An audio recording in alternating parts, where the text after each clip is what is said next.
Good. So let's actually transition very nicely from what Galit was saying.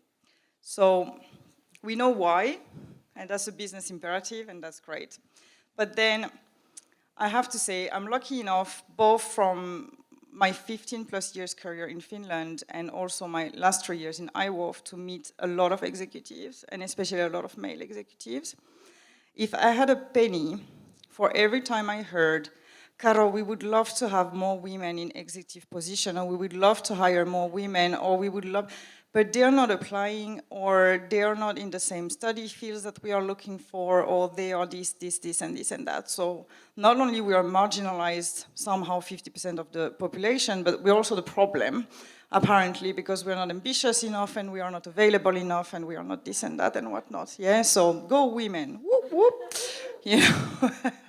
So I invited these 3 amazing women, Riikka, Deborah, and Gabriela, to actually discuss what are the challenges and obstacles, because I know the ones I've heard, but I also want to hear what they have heard or what they have experienced. And at the same time, I want to talk about the solutions. As mentioned before, it's very important for us. So we want to give the keys to the audience and then to leaders in this country, that what they can actually do in order to attract and retain female talents in the organization. So welcome, ladies. A round of applause, please.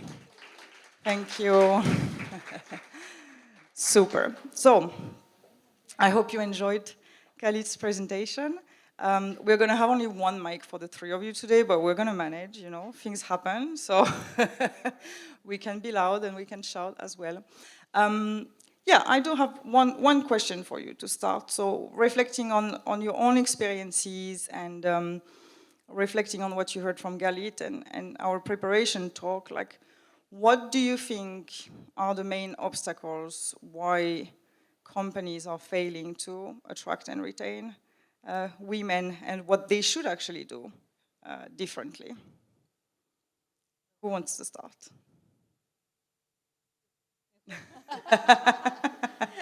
Thank you, Gabi. And empowerment. yes, this is what a championship in the workplace looks like. You don't want to do it.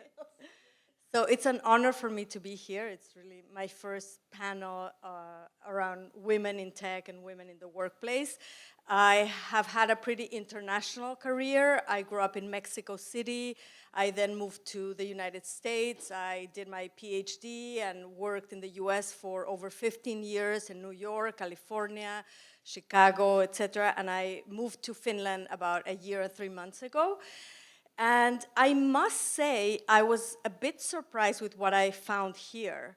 As soon as I joined IWOF on Facebook and I saw that many super talented international women were struggling to find employment of quality. And when I myself found a job and negotiated and whatnot, and then throughout the past year, I have seen that Finland, sadly, is not as developed when it comes to diversity and equity and inclusion. And I'm comfortable saying that because I've had a number of experiences that have shown that. I think if I had to kind of wrap it up, I was thinking this morning how to say it in just a few steps. I want to say that I have seen companies lack a code of conduct that is visible and that it's out there.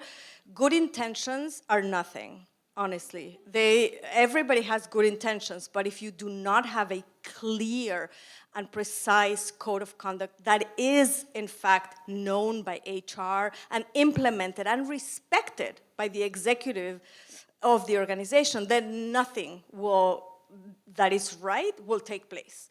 And that's what I have seen when things halt because there's a problem and an issue about a woman not feeling comfortable or not getting a fair treatment in the workplace. There was always these, well-intentioned managers saying, oh, we can work around it and this and that. But if you don't have that process in place and there are no consequences for the managers or other work colleagues that are being less than fair, then nothing really will take place. And that has been disappointing, so much so that I learned the term the Nordic paradox, which means in countries such as Finland, where there is more equality between women and men, more women in government, more women driving tractors and doing typically male-dominated things, still, women choose not to follow careers that are associated with male qualities, such as physics, technology, deep tech, etc. And I was disappointed because coming from Mexico and the US, I expected much more openness. Yet I am the only woman in a few floors in my building at VTT, which is a quantum computing research team. And so I just want to say that I think there's still a lot of work to do. There's definitely positive elements in, like I said, in the equality in the society, but I think there's a lot to work to lead women forward. And I think I would love to see more executive men listening to us in panels like this, because it's many times them, like Alit said, who are in positions of power to not mentor us. I'm tired of the mentorship, because mentoring is you take somebody in private and you help them when they have a problem. In the US, we say, no mentoring, championship, please. That means when the woman is not there, you present her for opportunities, even without her knowledge. You champion her, you open doors for her, you lower the drawbridge, and you walk it up and show her how is it to lead in complex environments. What is it like to say no? How is it to manage as a leader with different styles of leadership? I want more people to adopt these, but in a systematic way, not just one or a few people to manage upward, but really for companies to adopt these policies, adopt third-party Qualtrics, surveys, forgive me, surveys that actually do the right thing in measuring women's health in terms of mental health and workplace leadership possibilities. So I have been disappointed, but I am very hopeful that things can improve, because I see a lot of women like you here in the audience and those people following us online, eager, willing, and with huge talent to give to industry.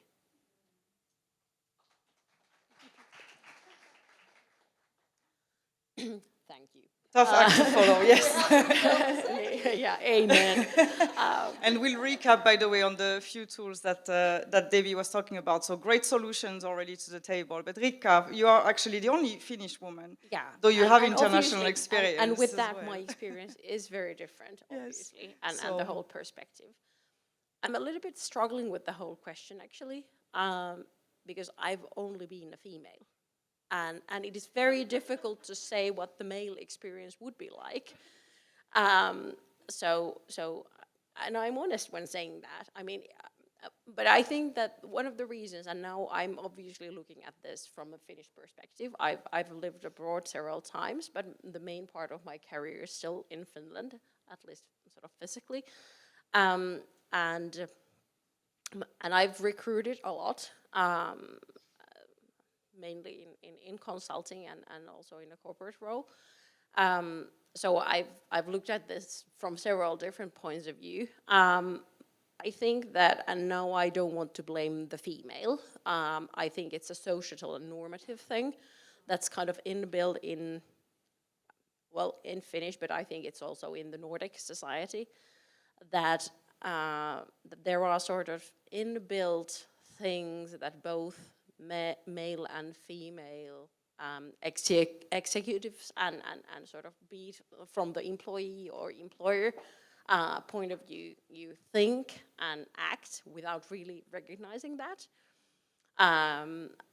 So there's, in a way, a sort of self-censorship in the choices that we take, both as male and female.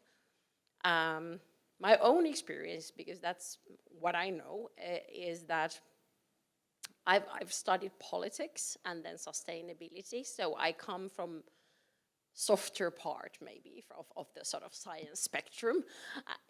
I don't think so either, but but you can imagine being a sort of youngish blonde coming in the male dominant work life with a sustainability background and saying that, hey, I'm here to save the world. please buy my services. So you can imagine that I have had those moments. But actually my personal experience is that it has always been a strength. Because then when you can open your mouth and say something that actually makes sense also for the sort of male executive, then they are listening. So actually most of my experience from the sort of typical female point of view personally have been rather positive.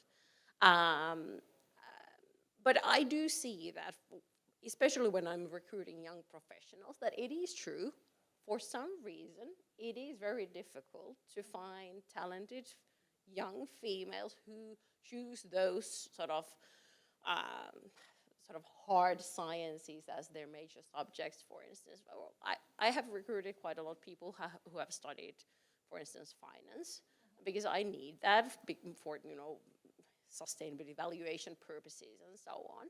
And I mean, I don't care whether it's a female or a male. I really don't. I'm a little bit blind to that, or I think so. But I mean, somehow you do end up recruiting more male than female because of the sort of input. So there is that. I know you started with this, but there's something more normative in that.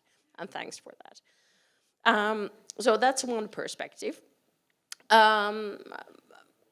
Another perspective is that you do need to be lucky, whether you are male or female, and I think that I've always been extremely lucky myself with having good bosses, be it male or female. And actually most of now that I think of it, I've never thought it before this discussion and preparation for this, but when I now think of it, actually my best bosses have been male, and they have been just by coincidence male who have believed in young talent.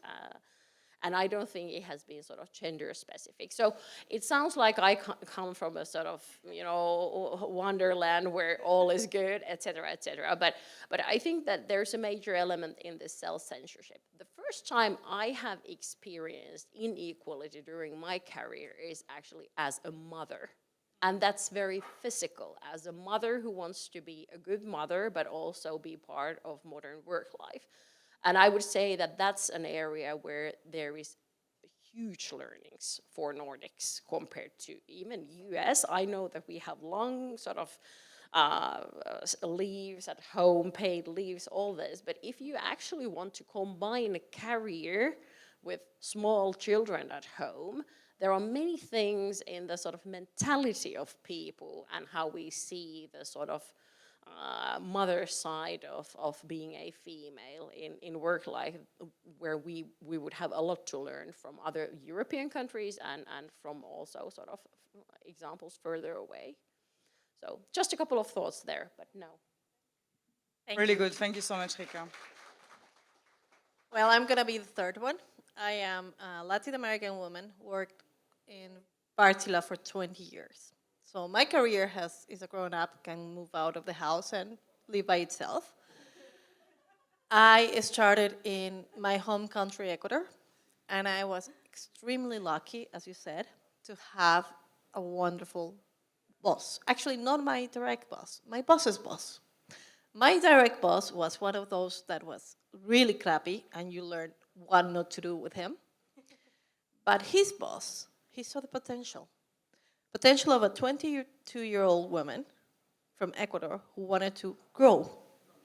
And he is the one who started empowering me.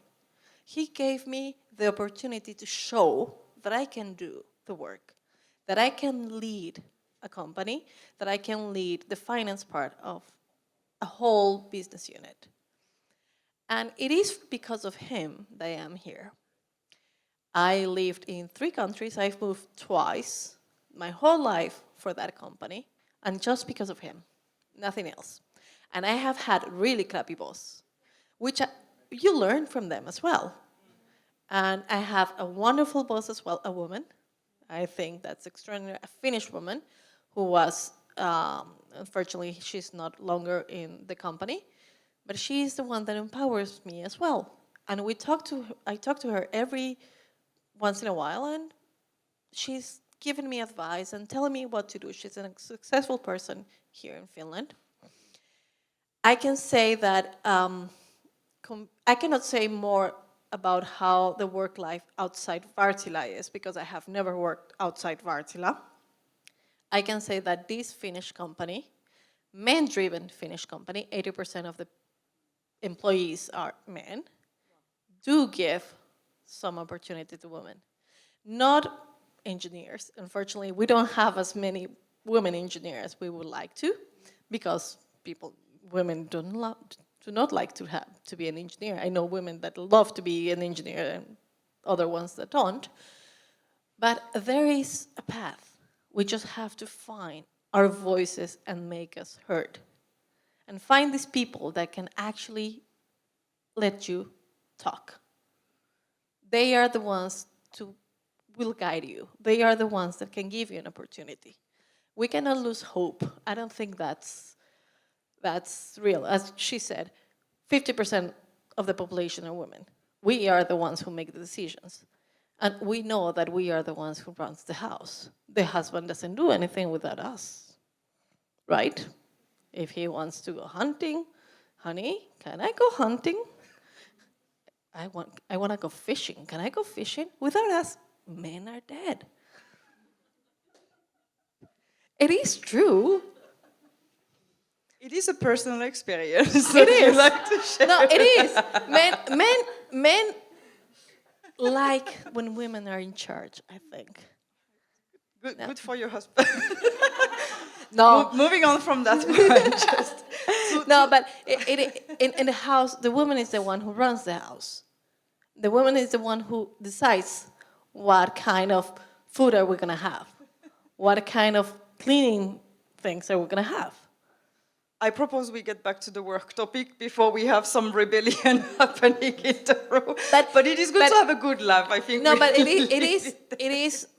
Women, we run things. We just need to make our voice heard.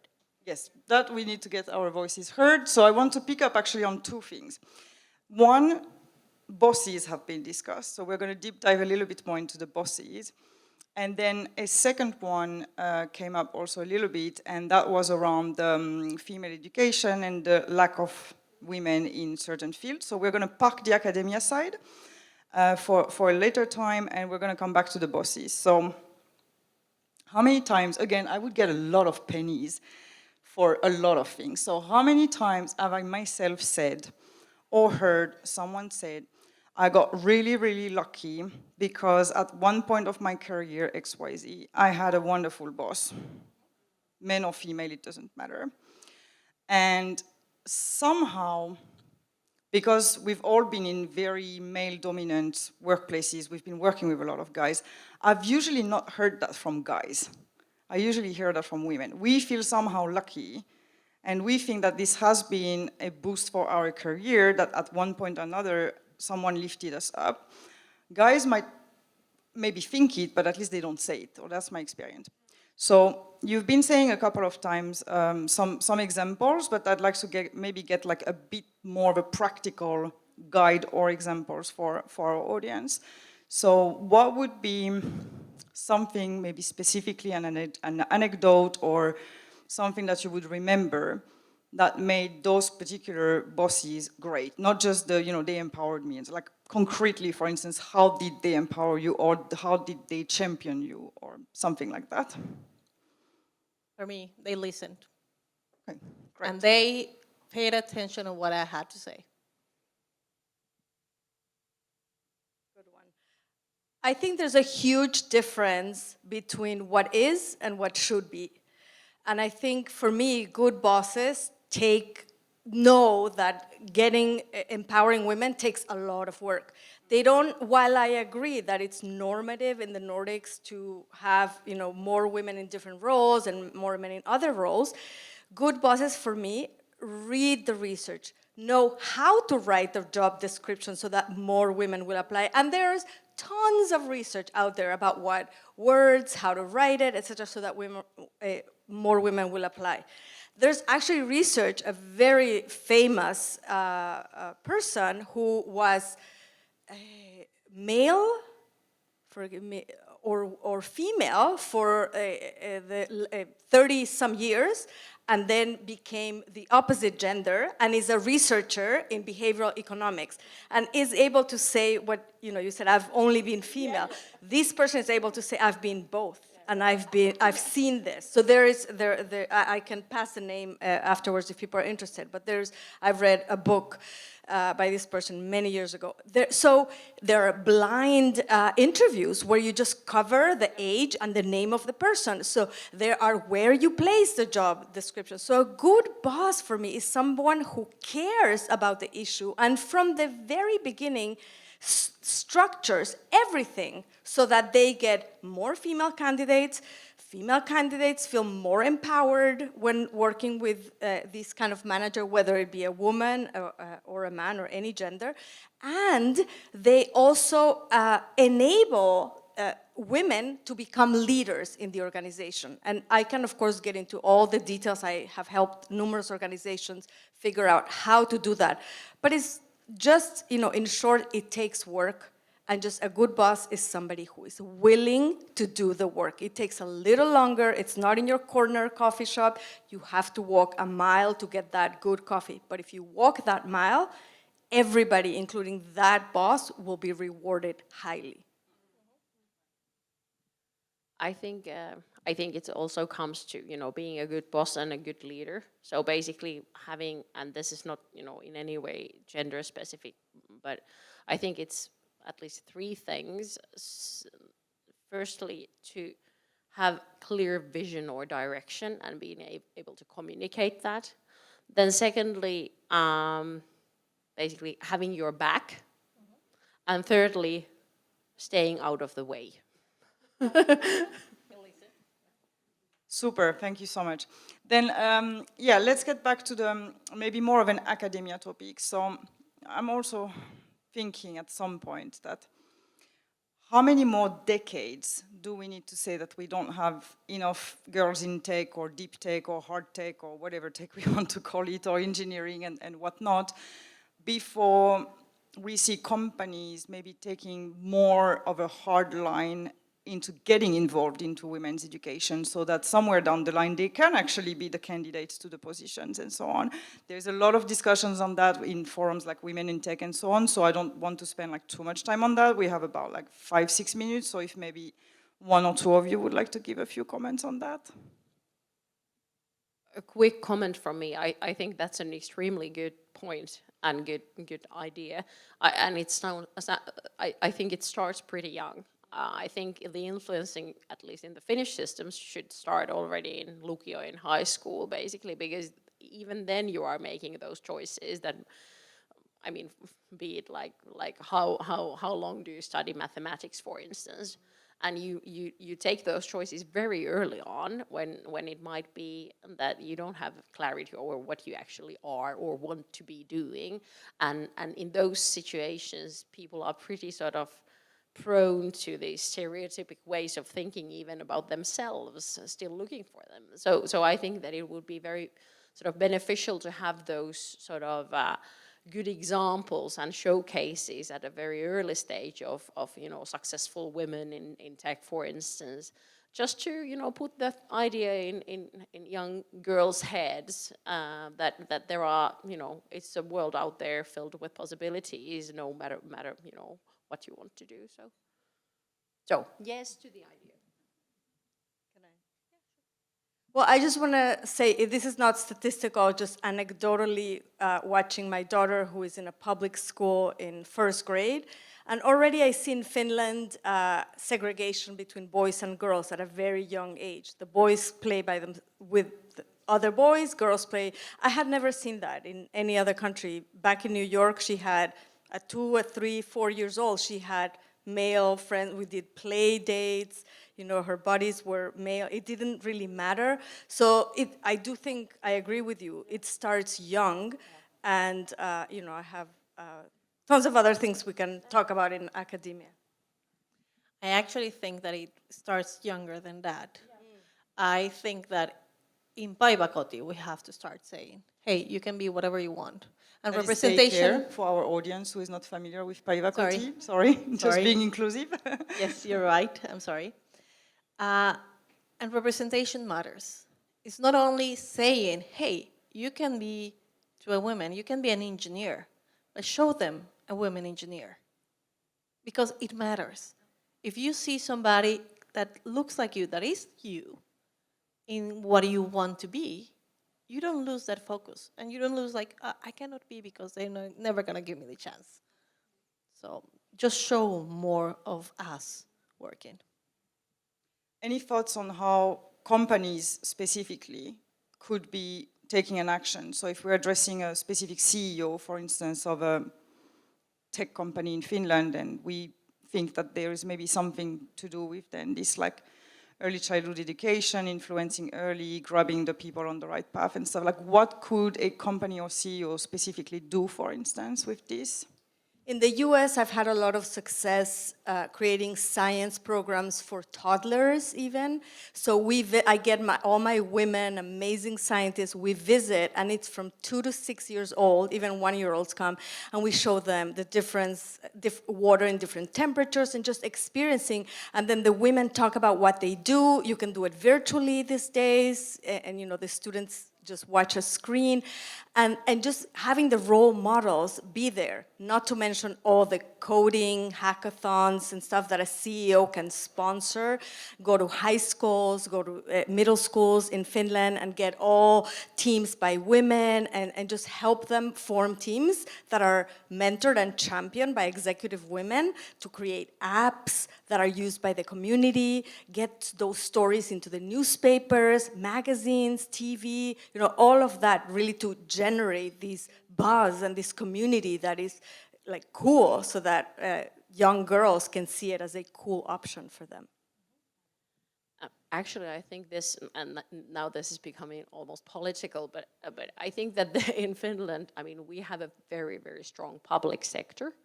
And I think that the childhood is very much sort of dominated by public sector services in one form or another.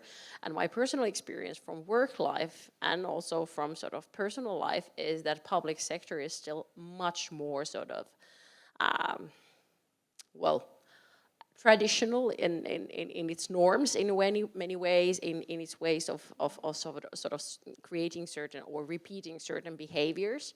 And then I fully agree with it starting very young. Now that I think of it, my best friends were always male, like small boys, and I was the tomboy, and now I'm a strategy partner, so maybe there's a connection there. But I think that this public versus corporate, that there's something there, because also in professional life, the only times when I have really felt like now I'm a young female and it can be a problem is when I was very young, working in public sector roles or in companies that are sort of state-owned or some kind of linkage to public. So I think that it's also a political question, and obviously corporates can, you know, try to come there, but it will always be some kind of a sort of add-on in that sense. Yeah, that's a great point. This public representation in the early childhood and such is very, very true. So that's a great addition. Thank you. Yes, Gabi. And for me, I think that it matters from us. We have to make ourselves noticeable. We need to go out of the shell and say, they're not going to see me. You have to make yourself seen to be taken in account. Because at least my thought is, I cannot wait for somebody to see me. I have to be seen. If not, I will die waiting. Great, thank you so much, ladies. I want to recap a little bit. There was a lot of great insights, and as I mentioned already several times, we are very solution-driven, so we always want to make sure that our audiences and the people who will be watching our recordings later or reading our social media posts, they actually take something like very concrete out of this that they can at least think of or then preferably action. So I just want to repeat like a few of the things that we've been saying now. So one very concrete one, and I like that a lot, is the code of conducts, because this is the ugly, unsexiest topic ever that nobody wants to talk about, but it's a very important one. And on that note, our organization is designing a specific service for how to address women in code of conduct. So if you're interested to talk about that, you know where to find me. We have actually pretty much the whole thing ready, so happy to discuss that. A lot of listening, educating oneself, paying attention, being aware that it is going to be extra work if you want more women in your organization and if you want to keep them, because we are not on an equity standpoint. We may become equal someday, but equity means that you have to lift us up more than you will the regular Joe who is already working for you. Difficult points around really understanding motherhood and what are the implications on the career, so that's an important one.